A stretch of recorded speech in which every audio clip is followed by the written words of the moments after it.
Hello everyone, तुम्ही सर्व कसे आहात? आय होप तुम्ही सर्व छान आहात. आजच्या व्हिडिओमध्ये मी तुम्हाला देवघर प्रसन्न ठेवण्यासाठी आणि चांदीची भांडी 2 ते 3 मिनिटात उजळण्यासाठी काय करायचे हे तुम्हाला सांगणार आहे. सगळ्यात पहिले हा चांदीचा मुकुट मी उजळवायला घेतलेला आहे. तुम्ही बघू शकता हा किती काळा झालेला आहे.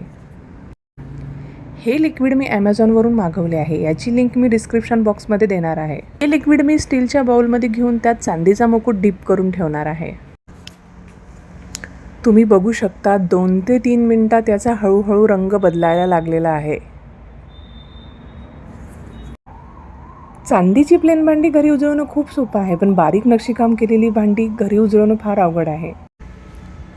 बाउलमध्ये डिप केलेला मुकुट किती छान क्लीन झाला आहे. जेवढा भाग आपण डिप केला होता तो एकदम क्लीन झाला आहे. आता आपण मुकुट दुसऱ्या बाजूने डिप करून ठेवूया. मी मुकुट दुसऱ्या बाजूने डिप करून ठेवत आहे. 2 ते 3 मिनिट झालेली आहे. मुकुट एकदम छान क्लीन झाला आहे.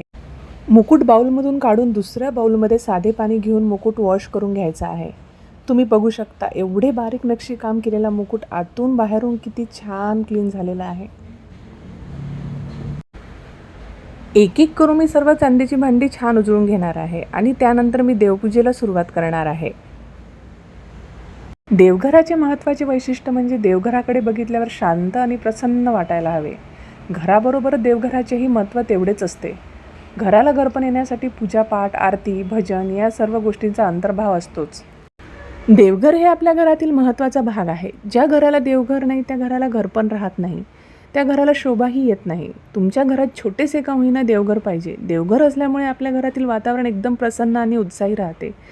देवघर हे नेहमी प्रसन्न आणि स्वच्छ असावे. देवघरात धूळ साचता कामा नये.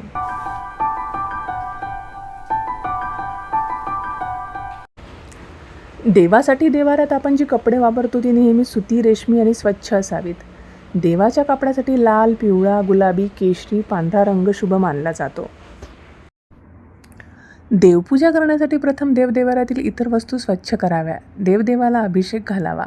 अभिषेक घालण्यासाठी पाणी, दूध, दही, मध, तूप आणि साखर मिसळून अभिषेक करावा. त्यानंतर देवाला स्वच्छ वस्त्रे घालावी. देवाला नैवेद्य दाखवावा जो सात्विक असेल. धूप, दीप आणि अगरबत्ती लावून देवाजवळ ठेवावी व देवाची आरती करावी. देवाचे स्नान किंवा अभिषेक करतानाचा व्हिडिओ मी दाखवला नाही आहे, कारण तो व्हिडिओ मी दाखवला असता तर माझा व्हिडिओ खूप मोठा झाला असता. छान अभिषेक करून स्वच्छ कपडे परिधान केलेली स्वामींची मूर्ती किती सुंदर दिसत आहे.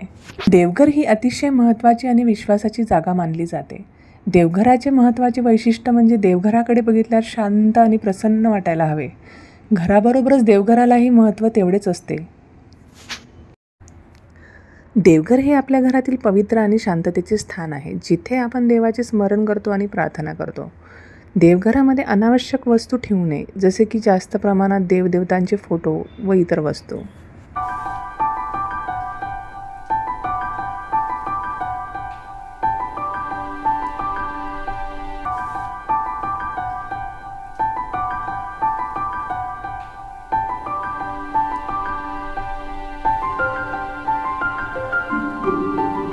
देवाला नेहमी ताजी आणि स्वच्छ फुले अर्पण करावी. प्रत्येक देवाला वेगवेगळ्या प्रकारची फुले आवडतात, जसे शंकराला धोत्रा, दुर्गा मातेला लाल गुलाब, गणपतीला दुर्वा, लक्ष्मीला कमळ, सरस्वतीला पांढरा गुलाब.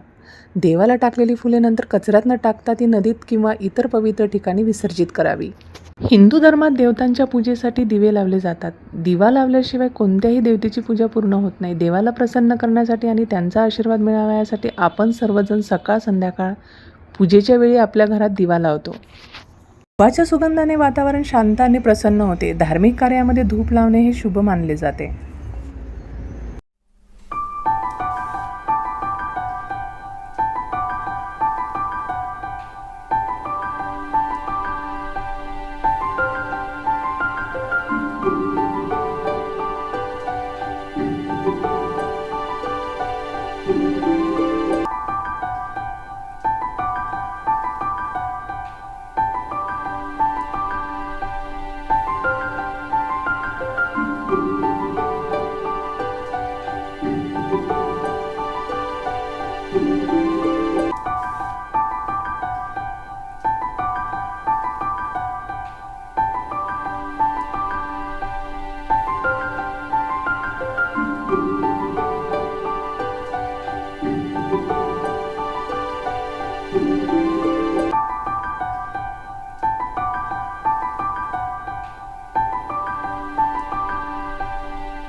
आय होप तुम्हाला हा व्हिडिओ नक्कीच आवडला असेल.